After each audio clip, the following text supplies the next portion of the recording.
Permintaan melebihi kapasiti pengeluaran semasa memberi kesan kepada perkembangan industri sagu kerana bekalan yang terhad mengekang keupayaan memenuhi permintaan pasaran global dan domestik. Bagi industri sagu dan nipah, cabaran terbesarnya bukanlah permintaan pasaran, sebaliknya bekalan mentah yang terhad.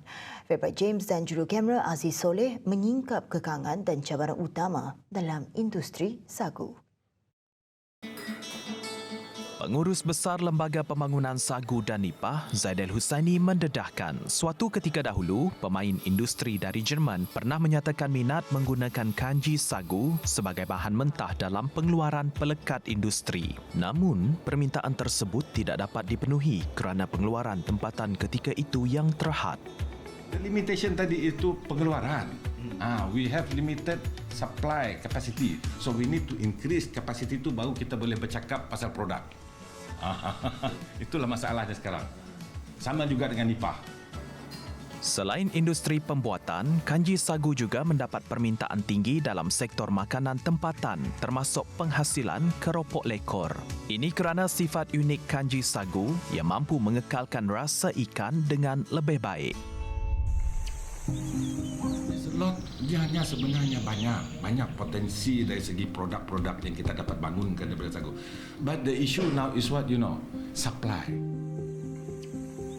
Dan daripada bekalan yang tidak cukupi akan menyebabkan kita punya ekspor, volume kita pun tidak akan bertambah. So dari dulu hanya kekal daripada turun daripada 40,000 metrik tan kepada 30,000 metrik tan kan sekarang. So tidak ada peningkatan, malah penurunan lagi ada.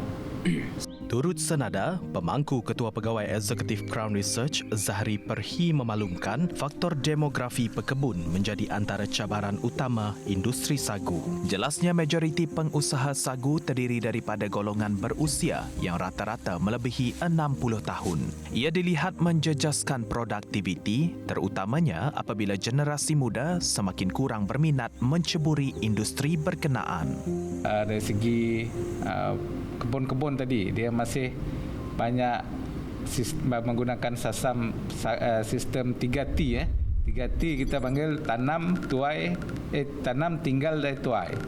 Jadi dia tanam dan tinggalkan tanpa diselenggarakan properly dan kemudian bila dah cukup masa dia orang keluarkan hasil lah, menyebabkan salah satu hasil tu agak berkurangan lah. Ini salah satu isu dia. Ketiga adalah isu dari segi penggunaan peralatan peralatan untuk harvesting dia masih lagi bertahap tradisional.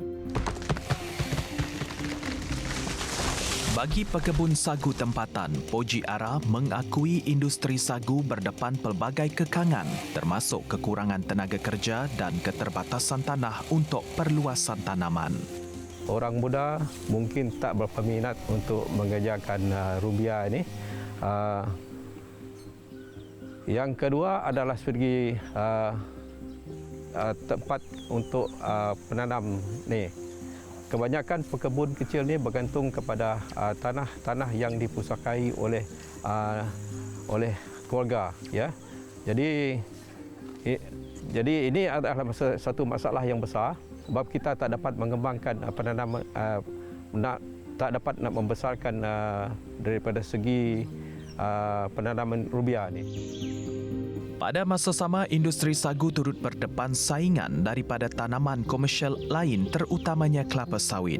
Bagi sebahagian pekebun, sawit dianggap lebih menarik kerana tempoh mengeluarkan hasil yang lebih singkat berbanding rumbia. Secara holistiknya, masa depan industri sagu Sarawak bergantung kepada keupayaan menangani isu bekalan bahan mentah dan menarik penyertaan generasi baharu. Jika cabaran ini gagal diatasi, potensi besar sagu untuk berkembang di pasaran global mungkin terus terbatas. Siri ketiga laporan khas Sagu Sarawak menelusuri inisiatif pemain industri dalam memacu bekalan sagu.